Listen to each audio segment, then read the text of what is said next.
Hi, and welcome to another episode of What's the Story? Here we condense things way down. My name's Chloe and I'm your narrator. I hope you like it. The date is August 9th, 1985, the year of Halley's Comet. On a joint British-American mission, the Space Shuttle Churchill approaches the comet. During their investigation, the crew discovers a 150-mile-long extraterrestrial spaceship concealed in the comet's tail. Helmet's located in the head of the comet. When the team enters the alien spacecraft, they discover hundreds of dead and shriveled bat-like creatures. Oh, shit. As well as 3 naked humanoid beings. 2 are male and 1 female. They're each suspended in time within glass coffin-like vessels. The group rescues the 3 aliens and prepares to return to Earth. I say we take back all 3. Mission Control loses communication with the shuttle as it approaches Earth, prompting a rescue mission to investigate what happened on board. The Churchill has been largely destroyed by fire, except for the 3 suspended animation containers containing the aliens, which the rescuers discover. Yikes. They're all dead.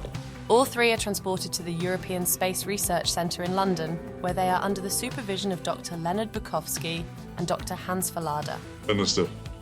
We're just talking about how to get it open when it popped open of its own accord. Prior to the autopsy, a nude female vampire awakens and sucks the Lifeforce from a guard. It's a shocking scene. She then flees the research centre and drains the life energy from numerous others while travelling through multiple host bodies.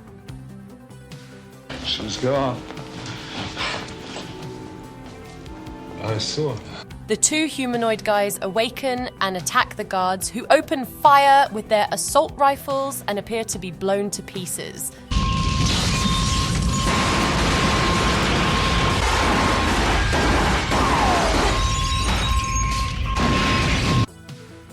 The aliens are revealed to be a race of space vampires who devour the life force energy of living beings rather than blood. It was no girl. She's totally alien to this planet and our life form, and totally dangerous. Meanwhile, an escape pod from the Space Shuttle Churchill is discovered in Texas, with Colonel Tom Carlson still alive. He's airlifted to London and is very confused and upset. Tom, we've got to know what happened on the Churchill. Yes, of course. He tells everyone around how the crew's life resources were depleted. Life just drained out of it. Carlson reveals how he set fire to the spacecraft and fled in the pod to spare Earth from terrible doom. And then, during hypnosis, it transpires that he clearly has a telepathic link to the female life force sucking alien. She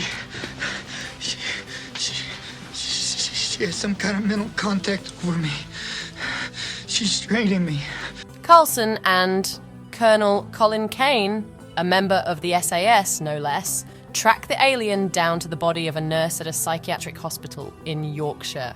But not for a cup of tea, lol. My name's Colin Kane. This is Colonel Carlson, United States Air Force. May we come in and talk to you? We have seen Dr. Armstrong. I want to ask you about the man you spent the afternoon with, Ned Price. I don't know what you're talking about. I think you do. Let me see your hand. Beg your pardon. You're in there, aren't you? I don't know. They believe they have captured the alien girl within the highly drugged body of Dr. Armstrong, the hospital's manager. They learn the entire episode, however, was a ruse to keep them away from London. The girl has been deliberately leading us away from London. Where are you? Where's your body? Let me go! The alien girl escapes the sedated doctor and vanishes while Carlson and Kane carry him back to London in a helicopter. Carlson then tells Kane he felt compelled to open the vampire's container and merge his life energy with hers while on the shuttle. When they return to London, it is clear that a pandemic has taken full hold. The entire city is engulfed in a wave of violence and terror as individuals are taken over and transformed into rabid-like vampire alien zombies, rampaging through London.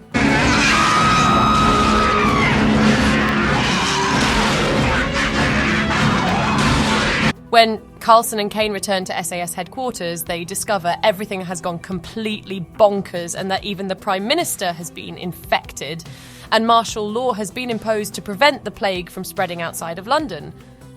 Please. The two male vampires have also escaped and have begun to turn the majority of London's people into zombies, with everyone dashing about trying the hardest to suck the life force out of anyone left that's not a zombie. It's complete and utter chaos. The kind of dead victims, once transformed, cycle into living dead every 2 hours and seek out the living, taking the life force from their victims through physical touch. These humans change into zombie vampires and the cycle continues. The male vampires suck in this blue life energy, acting like receivers, and direct it to the female vampire, who transmits it to the waiting spaceship currently in Earth's orbit. Carlson and Kane are apprehended by a military patrol and are placed into quarantine outside of London's city boundaries, where they attempt to persuade the authorities to allow them return to the city. They have to find and kill the 3 space vampires in the hopes of preventing the contagion from spreading further. Carlson travels to St. Paul's Cathedral, while Kane returns to the wreckage of the research centre, driving past rioting hordes of both fleeing people and zombie vampires. Kane discovers Falada in his office, having killed one of the male vampires by impaling him on a sword.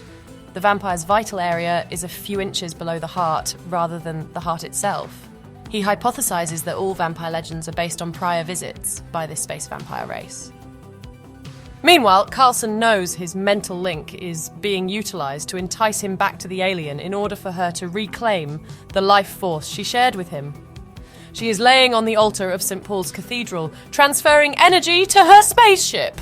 Kane follows Carlson's trail and kills a male vampire with the sword from Falada, who Kane killed due to becoming infected at the research centre, before locating Carlson, who then sacrifices himself by impaling himself and the female vampire. The female vampire, wounded but not severely, returns to her ship, releasing a surge of energy that blows the top off the church building's dome and taking Carlson with her. The two ascend the column of blue light to the vessel holding all of the planet's innumerable human souls. Kane is beside himself as the vampire zombies perish. Kane watches as London burns, but the rest of the world is safe for the time being. On board the alien ship, the vampire girl and Carlson are entombed in her crystal glass coffin, along with thousands of victims' souls in the form of blue light energy. The ship powers up, departs Earth's orbit, and heads away from the comet it came from, with the ominous implication that it will return in 75 years' time.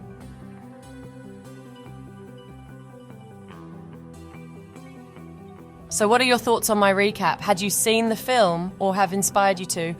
Please let me know in the comments below. I've always liked this film. It has a zombie, sassy vibe going on. The lead female is gorgeous with a very small script. I'm Chloe, and I really do hope you liked this episode of What's the Story. Please like and subscribe for more, and have the best day ever.